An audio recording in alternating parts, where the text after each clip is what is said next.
Hello everyone, this is Dheeraj Suri and I welcome you all in Dheeraj Suri classes. So today in this class I'm going to solve the numerical problems from the topic foreign exchange markets और इसमें exchange rates के ऊपर जो हमने पढ़ा है topic उसको हम सॉल्व करने वाले न्यूमेरिकल्स को यहाँ पर यहाँ पे बेसिकली हमको क्रॉस एक्सचेंज रेट्स फाइंड करने हैं और मैं आपको एक बात याद कराता हूँ। वैसे हमने क्लास में पढ़ लिया टॉपिक ये वाला अब न्यूमेरिकल्स करने मैं एक आपको पॉइंट याद कराता हूँ। अगर मुझे फाइंड करना है क्रॉस एक्सचेंज रेट,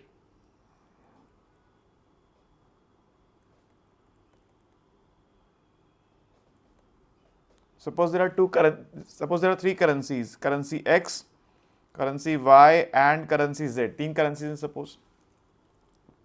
तो एक्सचेंज रेट ऑफ X पर Z क्या होगा? होगा एक्सचेंज रेट ऑफ Y पर Z upon exchange rate of Y पर X। आप इस बात को भली भांति अब समझते हैं, जानते हैं कि अगर मैंने ऐसा लिखा है कि एक्सचेंज रेट ऑफ रुपी पर डॉलर इज इक्वल टू 80, तो इसका मतलब ये है that $1 is equal to 80 rupees. ये बात आप जानते हैं, ठीक है। तो अगर मेरे को एक्स वाई जेड में एक्सचेंज रेट फाइंड करना है तो मैं ये एक फॉर्मूला यूज़ करता हूँ। यूनिटरी मेथड से बेसिकली डिराइव्ड है, ये क्लास में हमने सब डिस्कस किया हुआ है। अभी मैं न्यूमेरिकल्स में हूँ तो मैं उस डेरिवेशन वगैरह पे नहीं जा रहा हूँ, बस आपको क्वेश्चंस कैसे अटेम्प्ट करने वो आपके साथ डिस्कस कर रहा हूँ। फर्स्ट क्वेश्चन में गिवन है R dollar per pound is two R dollar per euro is 1.25। First question में क्या कह रहा है? Exchange rate of dollar per pound is two exchange rate of dollar per euro is 1.25 और जानना क्या चाह रहे हैं आपसे? Exchange rate of euro per pound, euro per pound. तो अब यूरो पर पाउंड के लिए क्या चाहिए होगा मेरे को? मुझे चाहिए होगा आई नीड डॉलर्स पर pound, exchange rate of dollars पर pound upon exchange rate of dollars पर यूरो। डॉलर्स पर पाउंड है 2 और डॉलर्स पर यूरो है 1.25, तो ये हो गया 200 divide by 125, 25 8s are 25 5s are so 1.6। so exchange rate of euro per pound is 1.6, so we will get 1.6 euros per pound as per this exchange rate। ठीक है, इसको मार्केट रेट से कंपेयर नहीं कीजिएगा, मार्केट तो बड़ी volatile होती है, चेंजेस होते रहते हैं, तो आप मतलब ये एकेडमिक इंटरेस्ट से है खाली। ठीक है जी, आंसर गिवन है यहाँ पे हमारे पास। हाँ, सेकेंड क्वेश्चन क्या कह रहे हैं देखिए। The adjoining table shows hypothetical values for the consumer price indexes CPI of the US, the UK and Japan in 2014 and 2018. Their currencies are also indicated as dollar, pound, yen respectively. Suppose that exchange rates in 2004 are this currency dollar, pound, Japan और exchange rates भी given है। Calculate the following exchange rates. अच्छा, यहाँ पे आपको दे रखे, देखो यहाँ गिवन है आपको डॉलर पर पाउंड और यहाँ पूछ रहा है पाउंड पर डॉलर। बहुत सिंपल बात है, देखिए यहीं कर देता हूँ। अगर मुझे मालूम करना है एक्सचेंज रेट y पर x, तो ये क्या होगा 1 बाय एक्सचेंज रेट x पर y। ठीक है, तो एक्सचेंज रेट पाउंड पर dollar is 1 by exchange rate dollar per pound 1 bye 1.6। Answers given है सामने, आप कैलकुलेट कर लीजिएगा। Exchange rate dollar per yen is 1 by exchange rate yen पर डॉलर 100। 1 बाय 100 0.01 ही होता है। ठीक है, exchange rate dollar per yen is 1 bye येन पर डॉलर 1 बाय 160, 0.00625 ही आएगा। ठीक है, ये बहुत बेसिक क्वेश्चन था। नाउ थर्ड क्वेश्चन देखिए जरा। What is triangular arbitrage? Triangular arbitrage क्या होता है? जैसे आपने डॉलर्स को पाउंड में कन्वर्ट करा, पाउंड को यूरो में कन्वर्ट करा, फिर यूरो को डॉलर में कन्वर्ट करा, ऐसा करने पे अगर आपको फायदा नजर आता है तो ये ट्रायंगुलर आर्बिट्राज है। Assume the following exchange rates $2 per 1 pound, 410 yen per 1 pound, 200 yen plus per $1 indicate how triangular arbitrage is profitable. कैसे profitable होगा आइए देखते हैं। Exchange rate dollar per pound है 2, एक्सचेंज रेट थर्ड क्वेश्चन है basically, क्योंकि second तो verbally हो गया था। Exchange rate dollar per pound है 2, exchange rate yen per pound है 410 है शायद, 410 और येन पर डॉलर 200 है। एंड एक्सचेंज रेट येन पर डॉलर इज 200। मेरे पास यहाँ पे डॉलर पर पाउंड डायरेक्टली पता है, so direct exchange rate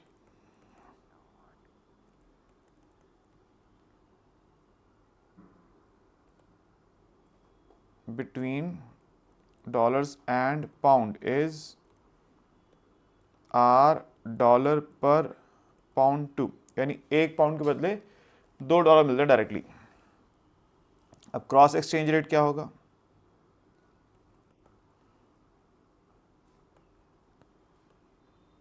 between dollar and pound is R dollar per pound होगा R येन पर पाउंड अपॉन R येन पर डॉलर। येन पर पाउंड है 410, येन पर डॉलर है 200, तो ये आ रहा है 4.1/2, 2.05। अब यहाँ पे देखिए क्रॉस एक्सचेंज रेट में अगर मैं डॉलर से पाउंड में कन्वर्जन करता हूँ तो 1 पाउंड के मिलते हैं 2.05 और डायरेक्ट मिलते हैं 2। मतलब डायरेक्ट कन्वर्ट करने पे नुकसान है, क्रॉस कन्वर्ट करने पे फायदा है।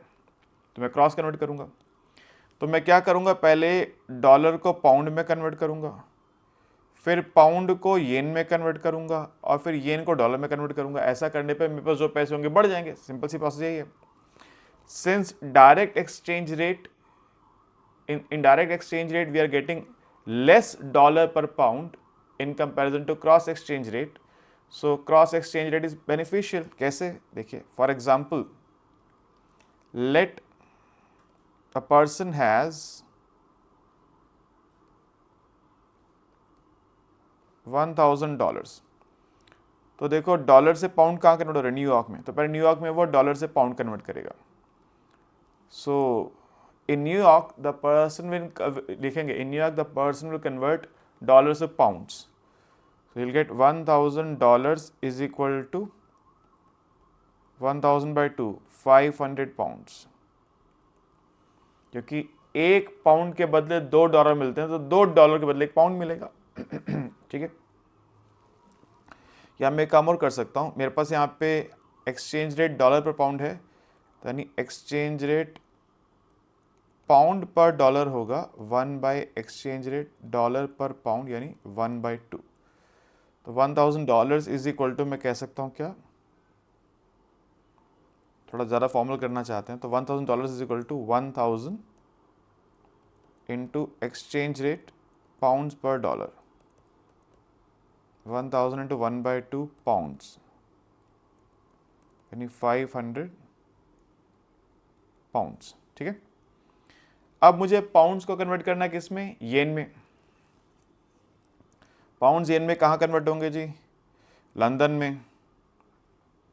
सो in London the person will convert pounds to yen, so 500 pound will be equal to 500 into exchange rate yen per pound, 500 into 410 येन, कितना हो गया? 1 2 3 5 20,500 येन। Now finally the person will convert yen to dollars. अब वो येन को dollar में convert करेगा, कहाँ पे? टोक्यो में।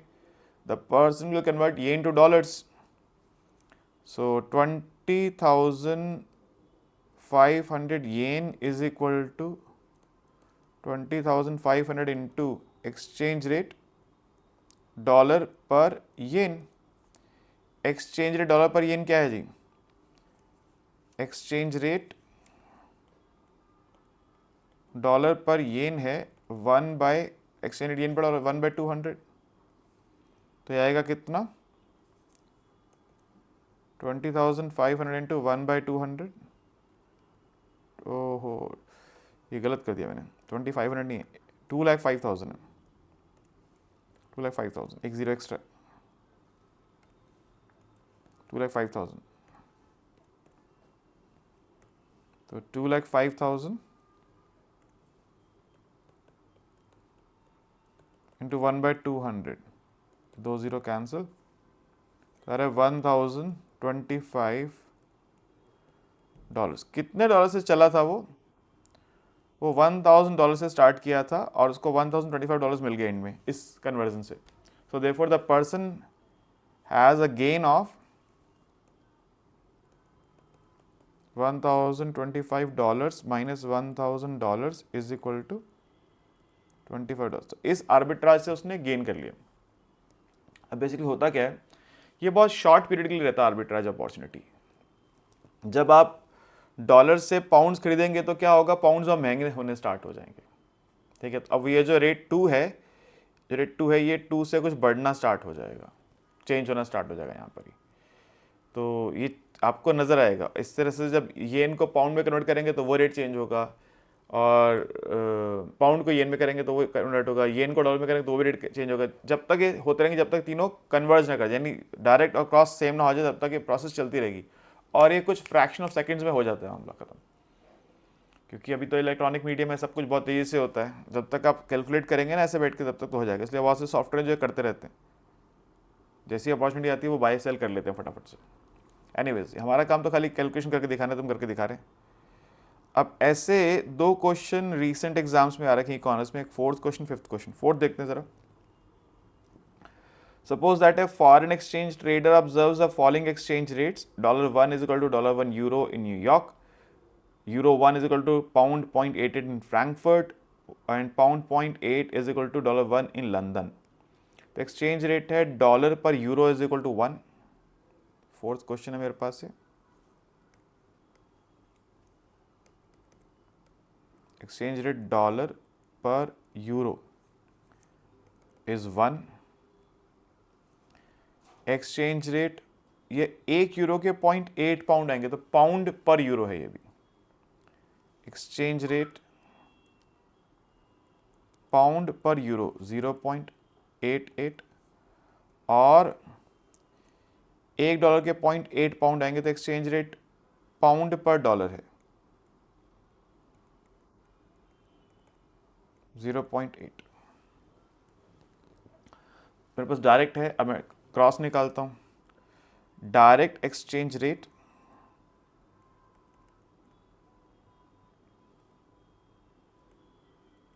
between dollars and euro is our dollar per euro is equal to 1.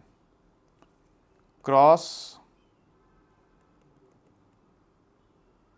exchange rate between dollars and euro is our dollar per euro is equal to our pound per euro upon our pound per dollar। अब pound पर euro कितना होगा जी? Pound पर euro है 0.88 और pound पर dollar है 0.8, तो 88/80 यानी ये हो गया 1.1। तो यानी यहाँ भी क्रॉस में फ़ायदा है। तो यहाँ भी आर्बिट्रेटर क्या करेगा, पहले वो डॉलर्स को कन्वर्ट करेगा किस में, क्रॉस करके आना ना, तो डॉलर्स को कन्वर्ट कर लो पहले यूरो में, यूरो को पाउंड में, फिर पाउंड को डॉलर में, तो फ़ायदा हो जाएगा। उसके पास करेंसी कौन सी है, कुछ दे रखा है यहाँ पे शायद। Suppose there is a possibility of profit of arbitrage, calculate the profit on which $1,000 invest. तो पहले वो $1,000 के कन्वर्ट करेगा 1,000 यूरो, तो $1,000 हो जाएंगे क्या 1,000 यूरो। वही सब प्रोसेस लिखनी पड़ेगी। First of all person will convert dollars to euro in New York, so you'll get 1,000 euros for $1,000। फिर यूरो को कन्वर्ट करेगा वो पाउंड्स में, 1,000 euro is equal to 1,000 into 0.88, 880 pounds आ जाएंगे उसके पास। So in Frankfurt that person will convert euros to pounds. अब वो पाउंड से कन्वर्ट करेगा डॉलर में, तो 880 पाउंड्स का क्या मिलेगा, 880 pound is equal to 880 divide by 0.8, तो 880 डिवाइड बाय 0.8 कितना आएगा जी, देख लेते हैं इसको। 880 डिवाइड बाय 0.8, ये आ रहा है 1100। So the person who started with $1,000 will end up with $1,100. So he will get a net gain of $100. Explain the market mechanism by which cross exchange rate among three pairs of currencies would be established. मैंने बताता ही चल रहा हूँ. First of all, person will convert dollars to euros in New York. Then he will convert euros to pounds in Frankfurt. Then he will convert pounds to pounds to dollars in London. So in this way, he will get converted dollars to euros, euros to pound, and pound to dollars again. And in this process, he will end up with a net gain of $100. अब देखिए यहाँ पे अगर ऐसा होता ना कि अगर ये रेट बड़ा आ रहा होता और ये छोटा आ रहा होता, तो जहाँ मैंने पहले अभी बेचा है डॉलर्स को पाउंड में कन्वर्ट करा, मैं पहले पाउंड को डॉलर में कन्वर्ट करता, उल्टा कर लेता एकदम, ठीक है, प्रोसेस बस वही रहती, मगर उल्टी हो जाती। अगर मैं डॉलर से पाउंड करूँ तो पाउंड से डॉलर करता, यही फ़र्क पड़ता। अब देखिए यहाँ पे क्या कह रहा है, द बायलेटरल, फिफ्थ क्वेश्चन है, the bilateral spot exchange rates between Bahraini dinar, Canadian dollar and Russian rouble are, ये दे रखा है आपको। If an arbitrage starts with, तो पहले तो क्रॉस निकालना पड़ेगा। यहाँ पे are Canadian dollar per rouble दे रखे आपको,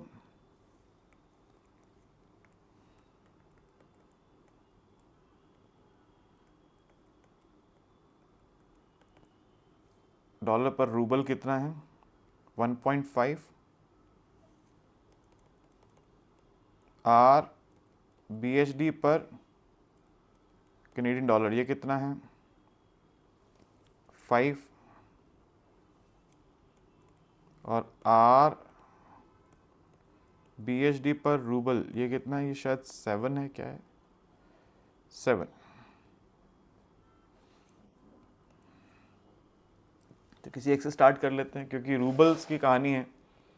तो डायरेक्ट एक्सचेंज रेट मेरे पास जो है रूबल्स का ये है, तो क्रॉस एक्सचेंज रेट क्या होगा, direct exchange rate of dollar to rouble ये है, तो cross exchange rate of Canadian dollar to rouble होगा क्या, cross exchange rate of BHD per rouble upon cross exchange rate of BHD per Canadian dollar. तो BHD to rouble जो है वो 7 है, और BHD डॉलर जो है वो 5 है, कितना आएगा 1.4, ठीक है।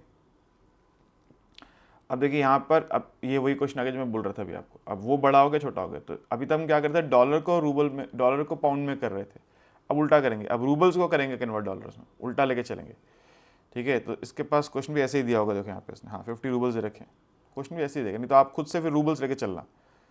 सो 50 roubles is equal to, rouble से डॉलर बनेंगे 50 इंटू 1.5, 75 कैनेडियन। वह फॉर्मेलिटी नहीं कर रहा, बस इनफॉर्मल लिख रहा हूँ, आप प्रोसेस बता दिया। Person will convert roubles to dollars, so 75, then he will convert Canadian dollars to BHD। तो 75 डॉलर, एक डॉलर के 5 BHD आते हैं, 75 कितने आएंगे, 75 इंटू 5, 375, और एक रूबल के 7 BHD आते हैं, तो एक BHD कितने हैं 1/7, 375 BHD is equal to 375 into 1/7 rouble, 5, 321, 440, 5, 57। So gain कितना हो गया उसको, 50 से चला था 53.57 हो गया, 3.57 गेन हो गया उसको, ऑप्शन नंबर सी। तो देखो प्रोसेस क्या है, प्रोसेस मैंने फॉर्मली लिखी नहीं है, बस करके दिखाया। तो पहले तो क्रॉस एक्सचेंज रेट निकालेंगे, पहले लिखेंगे direct exchange rate dollars to roubles ये है, फिर क्रॉस एक्सचेंज रेट ये है, फिर person will convert 50 roubles to Canadian dollars, he will get 75 Canadian dollars, then he will convert dollars to BHD, he will get again 75 Canadian dollars, he will get 375 BHD, then he will convert BHD to rubles, so against 375 BHD he will get 375 into 1/7, ये 1/7 कहाँ से आया देखो, R BHD per rouble 7 है तो exchange rate rouble पर BHD कितना होगा 1/7, इसका उल्टा हो जाता है, बता चुका मैं आपको। तो 375 into 1/7 यानी 53.57, तो 50 रूबल से कन्वर्ट करके वो आ गया 53.57 पे, तो उसको यहाँ पे 3.57 का हो रहा है क्या गेन। अगर दोनों बराबर होंगे, अगर ऐसा हो जाए कि ये भी 1.5 हो, ये भी 1.5 हो, तो आर्बिट्रेज कुछ नहीं बनता है। अभी तो बनता है या तो इसको उसमें कन्वर्ट करो या तो उसको इसमें कन्वर्ट करो, लेकिन अगर दोनों ही बराबर आ जाए तो कुछ आर्बिट्रेज नहीं बनेगा फिर। ठीक है, तो ये कुछ क्वेश्चंस थे हमारे पास एक्सचेंज रेट के, आसान थे, बहुत मुश्किल नहीं है। फॉर्मूला आपको बेसिकली ध्यान होना चाहिए, वैसे मैं आर्बिट्रेज क्लास में डिटेल में डिस्कस किया हुआ है, क्वेश्चंस यहाँ पे आपके साथ कर दिए डिस्कस। फिर भी कोई क्वेरी अगर आपके मन में है, कोई बात आपको समझ नहीं आई, कुछ पूछना चाहते हैं, डाउट क्लास में आके आप मेरे साथ उसको डिस्कस कर सकते हैं। Right, okay, thank you, good bye.